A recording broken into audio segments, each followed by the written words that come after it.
Pagkagising ko nga ngayong araw, dumiretso agad ako doon sa pinagagawa kong bahay. At ito na nga ang update, ilang araw pa lang nabasag na agad nila at halos mabuo na. Ali yung pinagagawa ko na to ay parang condo style lang naman. Mating na nga rin yung nagwe-welding. Wala nga ako masabi sa mga tao na to kasi ang bibilis nilang gumawa.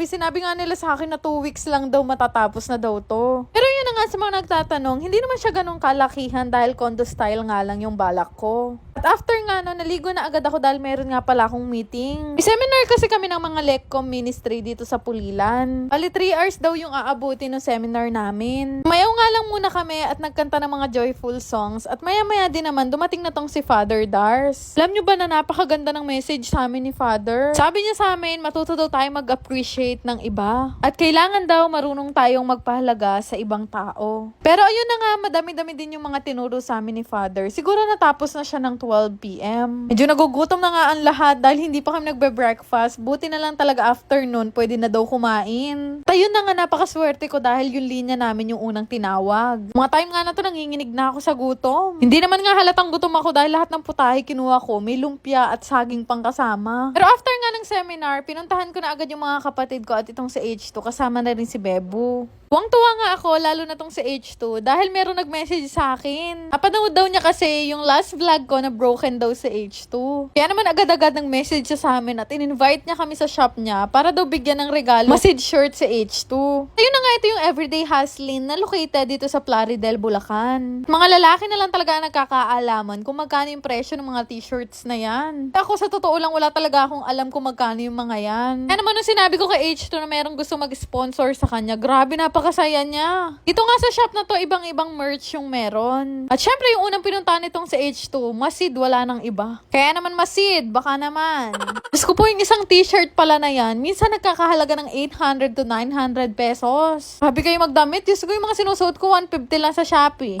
Pero dahil tong sa H2 walang alam kung hindi masid, sabi ko kay Bebo tulungan na niyang mamili kung ano pa yung magaganda. Ito nga yung napili ni Bebo para sa kanya, nakalagay high value target. Siyempre nakita niya tong timpayaman, kinuha niya agad kahit hindi pa niya nasusukat. Tinga to si Bebo, bumili na rin ng kanyang timpayaman. Sobrang ganda ng mga tinda dito sa Everyday Hustlin, nai-stress na tong sa H2 sa kukunin niya. Nagkasundo nga ng bongga sa H2 at si Bebo dahil sila lang nakakaalam kung anong klaseng mga t-shirt to. Ganito rin ba yung presyo na binibili ng mga jowa o kapatid niyo? Grabe, akala ko talaga, yung mga ganitong t-shirt, nagre-range lang sa 250. Tuwang-tuwa nga sa akin yung mga kapatid ko kasi napakakuripot ko naman daw.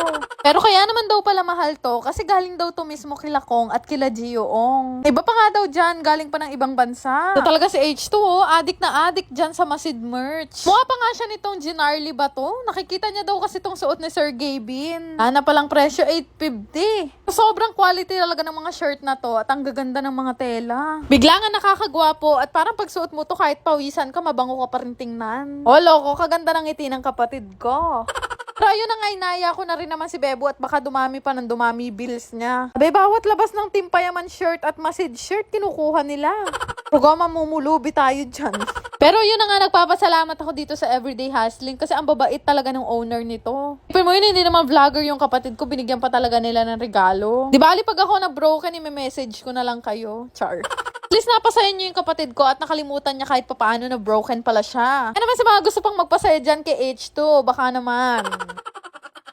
Gusto niyo bang kumita habang naglalaro? Download niyo na rin tong Phoenix game gamit yung link na makikita niyo sa comment section. Lapan niyo lang lahat yan para makapag-registered kayo at makagawa kayo ng account. Once makagawa na kayo ng account, pwede na kayo mag-cash in gamit ang inyong mga GCash account. 100 nga yung minimum dito, 30,000 naman yung maximum na pwede nyong i-cash in. Hindi nyo lang naman yung steps kung paano ako mag-cash in. Sobrang dali lang naman mag-cash in at pwede na kayong kumita kagaya ko. Once nga na makapag-cash in na kayo, pwede na kayo maglaro at ang dami yung laro na pwedeng pagpilian dito. Dito nga sa Phoenix game, totoong pera yung mapapanalunan mo. Ayan itong Crazy Monkey, tinry ko nga siyang laruin ngayon lang. Sobrang dali lang ng mechanics nito, hihintayin mo lang naman na magkaroon ng magkakamukhang symbols. Diba sa isang roll, nanalo agad ako ng 6,600 pesos? Meron din naman ditong color game na super dali lang din talagang laruin. Sample lang yan ang paglalaro ko dito sa Phoenix game. Para nga makapag-cash out, ilalagay nyo lang naman yung GCash account number nyo at yung amount na gusto nyong withdrawin. Di ba ganun lang ka-easy money dito sa Phoenix game? Di load yung mapapanalunan nyo kundi totoong pera talaga. Kaya naman mag-register na din kayo sa Phoenix game gamit yung link na makikita nyo sa comment section.